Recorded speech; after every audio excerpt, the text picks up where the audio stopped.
करुछि Sophia फिरदौस। नमस्कार, मु Sophia फिरदौस, मु बारवाटी विधायिका। मोर जन्म 1992 मसीहा कटक सहर रे रेवेन्सा कॉलेज रे मु डिग्री समाप्त करिछि। मोर पिता पूर्वतम बारवाटी विधायक मोहम्मद नमकीन अटंती। मो दल नाम हेछि कांग्रेस। मो चिन्ह हेछि आताजी ओडिशा विधानसभा आईन प्रणाली 47 विधायक पदवी माध्यम मु जाने। धन्यवाद। मो प्रोजेक्ट होछि एससीबी मेडिकल। एससीबी मेडिकल लोक मानक सहायता करे। एससीबी मेडिकल सबुठारु बड़ मेडिकल भी कहा जाय थाए।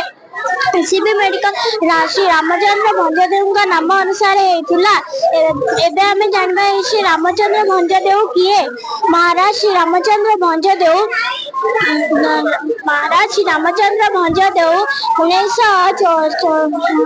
1870 मसीहा जून डिसेम्बर 13 तारीख में जन्म ग्रहण करथिले। पिता मयूरभंज राजा श्री कृष्णचंद्र भंजदेव निज प्रजा निज पुओ परि पालन करथिले। श्री रामचंद्र भंजदेव निज छोट बेले अति शांत सरल और मेधावी स्वभाव थिले।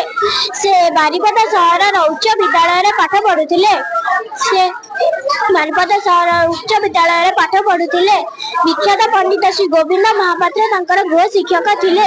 तांकर पाठपढ़ा दायित्व सब इंग्रेज सरकार उपरे नष्ट होइतिला। इंग्रेज सरकार जाने शिक्षक नियुक्ति करथिले जहार नाम थिला लोटन किडेल। जानि पाथिले कि श्री रामचंद्र भंजदेव निज भविष्य जीवन में बहुत सुनाम अर्जन करिवे।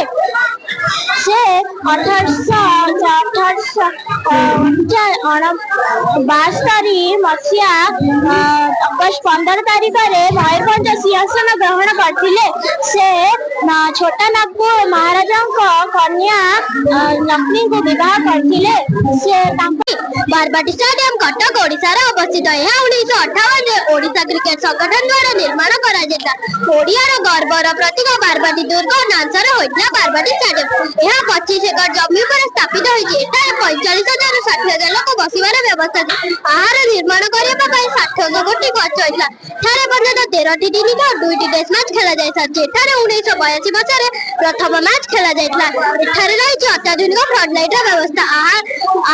आहार निर्माण करिबा 700 कोटी खर्च होइतला। एठारे पर्यंत 1982 मसीह रे भारत इंग्लैंड प्रथम मैच खेला जायतला। बारवाटी स्टेडियम परिपथ रहिछि महानदी। धन्यवाद। What I can say is in most schools, what the teachers, the school management, they do is they focus on basically simple subjects like they focus on mathematics, they focus on science. But here it's not a science exhibition or a math exhibition. It's an idea expo.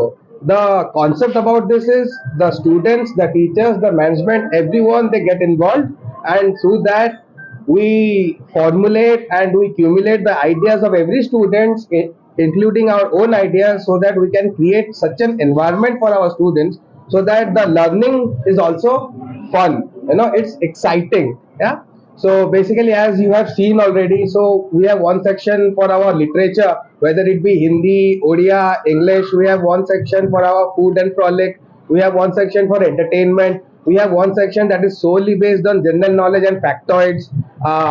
And also in mathematics and science, the models that you have seen, the experiments that you have seen, they are mostly working models, right? So the students here, they have used their own creativity, how to use the worldly technologies and to use it in a local way. So how they can be used in the prosperity of our society, how they can be used in the prosperity of our own. So that is what we have done here. So this is all about the ideas, all about the effort that the students have put in. So I would just like to congratulate everyone who have been an integral part of this institution and made this event. Global Indian Model School जहाँ की आज exhibition अच्छे से प्राधान्य देइचंदी जो exhibition रे हमर culture को देइचंदी, हेरिटेज को देइचंदी और लैंग्वेज मल्टी लैंग्वेज भी अच्छे। ओडिया रा रखिचंदी एग्जिबिशन, हिंदी रा भी रखिचंदी, इंग्लिश भी रखिचंदी। अब कल्चर भी अच्छे, विभिन्न प्रकार कल्चर हमर रज महोत्सव टू आरंभ, रज टू आरंभ करी दशहरा टू आरंभ करी विभिन्न प्रकार गॉड मानकर भी फेस्टिवल मानकर भी मध्य एग्जिबिशन करिचंदी और हिस्टोरिकल प्लेस भी मध्य कटक रे जो हिस्टोरिकल प्लेस रहिला तार मध्य करिचंदी। आरंभ करी court to high court to आरंभ करी विभिन्न प्रकार भी जो हम हिस्टोरिक प्लेस अच्छे ताकू भी एग्जिबिशन करिचंदी। एतरो आउ साइंस ऊपर मध्य खाली केवल साइंस नुह, ये गोटे न्यू आइडिया इनोवेशन जहाँकि परंपरा सहित संस्कृति सहित यहाँ ओडिशार अस्मिता जोटा बजाय रखिछन दिने विधायक रही पॉलिटिकल भी रखिछन जहाँ पे कहीं you have to motivate the people to take the responsibility to do for the work for the society